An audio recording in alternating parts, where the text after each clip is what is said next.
No প্রেম no সেকা ঝালমুড়ি খান একা একা।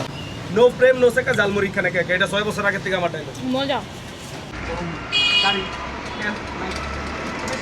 অনেক মজা হয়েছে।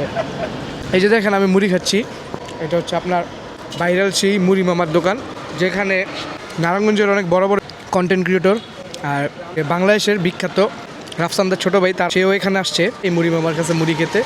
এই মুড়ি মামা অনেক ভাইরাল। এই মুড়ি মামার কিছু কথা আপনারা শুনেন। খাবারের কোয়ালিটি সম্পর্কে কিন্তু তারা ধারণা রাখে না, মালিক পক্ষকে কিন্তু তারা জিজ্ঞেস করে না যে কী কী দিয়া বানাইছে। তাহলে আপনি খাবারের কোয়ালিটিটা কীভাবে জাজ করলেন? টেস্টে রেটিং দিতে পারেন, কিন্তু খাবারের কোয়ালিটি তো রেটিং দিতে পারছে না। আর বাংলাদেশের মানুষ কিন্তু যেটা মজা লাগে সেটা কি ভালো বলে।